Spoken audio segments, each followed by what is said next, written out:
we're gonna talk about three books that I said three books that changed my life forever. Now these books, actually, I remember I was starting to be awoken from spiritual awakening, right? And I was searching for answers about the law of attraction. You might heard of it. And what happened is, I thought it was unreal, I thought it was crazy, but a lot of people heard the law of attraction. Now, I was researching the law of attraction and I came up with The Power of the Subconscious Mind, but it was on PDF, so I downloaded it and I read it, and then I downloaded Think and Grow Rich, but the thing is about Think and Grow Rich is I didn't understand it. First time I read it on PDF, I didn't understand what the heck it is. I bought the Think and Grow Rich, the paperback. It was really colorful. I put it on the shelf. I don't even know what to do with it. And I wanted to buy The Power of the Subconscious Mind because I read it. I was like, holy crap, we have that power.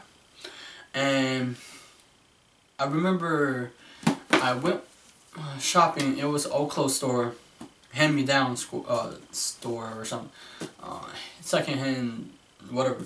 Anyway, we went there and I bought. I was like, you know what? I'm gonna buy a couple of books. I'm gonna check, and there you go. I attracted the law of attraction, the subconscious mind, the power of the subconscious, and it was the original copy. And then what happened is I gave it to this guy, but he wanted. I was like, okay, you can keep it. So I spent 30 years researching and studying how the subconscious mind works. And Think and Grow Rich was study of, I think, not over 500 wealthy men that Napoleon Hill studied. Now, it was Andrew Carnegie that gave him this, not mission, but I guess you could work, right? That he had another book. It's really huge. It's called The Law of Success. And this one, I believe, is much better. Bob Proctor read this a lot. Now, speaking of which, I would like to say that there's another book that changed my life. That would be Alan Watts, where I read his book on PDF too. It's called The Taboo Against Knowing Who You Really Are, something like that. I might chop it up.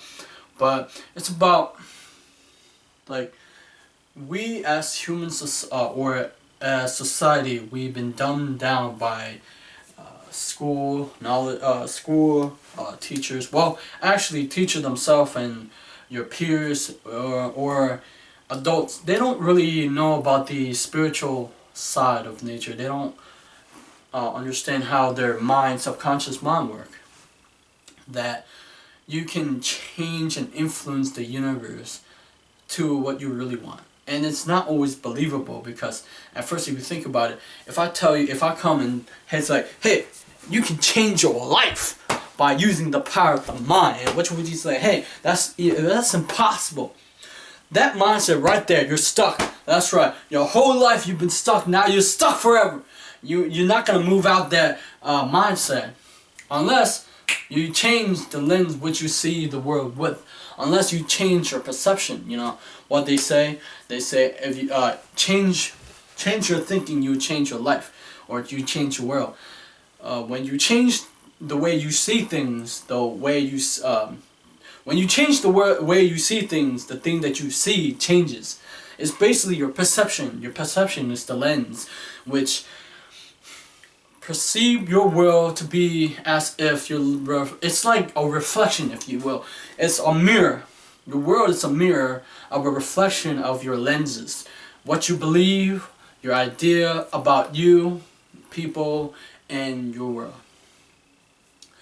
This is the notion that the Think and Grow Rich is not just about riches. I mean, it's not just about monetary or money. It's about how riches can be anything that you want. And it's all about the mind. And the subconscious mind is about the mind. The power of the subconscious mind. It's all about, well, I think it's the power of but anyway, it's about the mind. Now, if you think of if you will. That you probably see the movie The Secret, right? And it's not enough just to think positively. You can think positively all you want, but you won't get the result that you want unless you couple with belief in something higher of yourself. Now, a lot of people believe in a lot of things, but here's the thing. If you say you want something, but your belief say you act in a different way, what happens is you move forward, but then you take 10 step or 2 step or 10 step backwards, and you never actually do it. Now, what makes a person go after something that's impossible or something that's out of reach? It is the belief in not just in yourself, but a connection with this higher power. This higher power is guiding your whole existence, if you will. I believe that, I remember Bob Proctor said that we're all guided, and I feel that to be true. I remember back when I was a kid, I felt like there's a power that guided me to become who I am today. And well, it's guiding me through people and ideas, and it's about the mind has a power. That's a radio station. We all heard this before, but I feel like we're not using it to its full potential.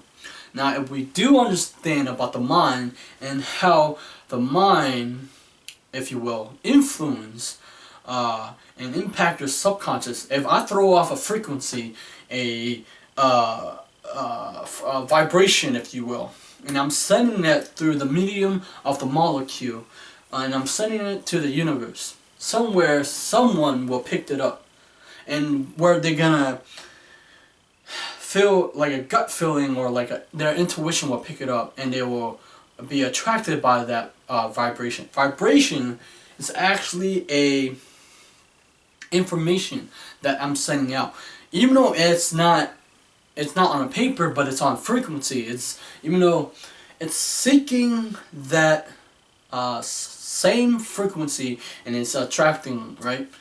Now, the mind is interesting. If you study the mind tend to warp and distort your reality by the ideas and belief that you have. You know, a lot of people have a lot of limiting belief. For instance, if you believe to say you don't have the ability or talent to do whatever, you won't act on it, you know, and you believe it, and it's confirmation bias, right? And let's say you read all the self-help books and you know all the law of attraction, subconscious, you know, vibration, but somehow you're not getting ahead. Why is that? Well, it's not just enough to have the information in your head. It's about applying the knowledge in the subconscious. And like, I remember I was reading Brian Tracy, Maximum Achievement. When you are going towards something that you want, and it has to be personal. It can't be, you know, your goal has to be personal. Your goals can't be someone else want. Otherwise, you know, you won't do really well. And if you have this goal, and then you go towards it, all the laws that he talked about will simultaneously work, right? Like the law of belief, the law of expectation, law of vibration, law of attraction, law of correspondence, you know, work. Because the 7 Hermetic principles talk about the seven natural laws, you know, but they're all like working within, you know, like they all is mental, you know, the law of mentalism, the law of correspondence, the law of vibration, they're all within us. Where we have a universe within ourselves, and it's like this. If I give you a knowledge, and then you open the key, and then you unlock a world where possibility can happen, you know. But in order to express this power, in order to move ahead, we gotta do something that we believe in, and that we believe in our power, we believe in faith, we believe in a lot of things that to make it come true. A lot of people don't see. You may say, because I remember I did, when I was watching The Secret, the movie, I didn't understand how it worked, create a vision board and you look at it, nothing happened. I was frustrated. Now, how can we actually move forward by using these laws? Well, first, you have to believe it first in order to see it. Most people get it backward. They say, I gotta see it in order so I'll believe it. That's a lot of people. That's in the physical manifestation in the world that we live in today. But in order to create your reality, you have to believe it first in your mind, right? The mental realm. First believe it in faith and believe it that will happen. And as you believe to be happening, so it's true, and you persistently keep holding that vision one day will become the truth. And that's why when you set a goal that's too low, you may manifest it or you may not. You may hit it, you may accomplish it, but you won't actually be happy. Now, there's 3 people that changed my life. That was Les Brown. He changed the way I view about people that I surround myself with. The people that I surround myself with aren't going anywhere. They're just existing. They hang with negative people. They talk negative stuff all the time, and I was attracting negative people into my life. So my frequency, my vibration started to change. I wanted new people. I wanted new people who would think like I do. And after that, I forgot, but there's a lot of people that changed my life. But there's 3 people. I'll just put Bob Proctor and Earl Nightingale. Bob Proctor changed the way how I saw myself. How I remember I was watching his program, You Were Born Rich, and he was talking about how the human brain, you can build new brain cells. And matter of fact, you can build new brain cells, right? And Earl Nightingale, his program, the Strangest Secret, I listen to that all the time. I stopped listening to it for a while now, but it changed the way how it motivated me. Les Brown and Bob Proctor would listen to it, and Earl Nightingale was a student of Napoleon Hill, so it's incredible. And Bob Proctor was a student of Earl Nightingale, and he was working for Earl Nightingale. And what was his name? What was it? Lloyd Conan or something. But anyway, so how can we take the book that we read and change our life? Now, your life can change immediately, just like that, or your life can change, not dramatically, but it can change over time. Now, what these books is, a lot of people read these books, but they don't try it. I'd rather you read it, and then you pick up ideas, and then you start playing around with it and see if it works. It's about experimenting. It's about playing around. See, I remember, a lot of adults are, I'm an adult, but I don't feel like them. I don't view adults like how they should. They stop having fun. They see the world half empty instead of the world half full. They stop enjoying what life have to offer. Now, you don't have to be like that. That's not a fun way to live life. It's okay for a while, but anyway. So that's it. 3 books that changed my life. So what is your book that changed your life? It can be any book that changed your life. Comment down below. I would like to know what books do you read. Any book that I have not known yet, please recommend me down the comment section below. And subscribe to my channel, like my video, and share this video. That's it. I'll see you next time.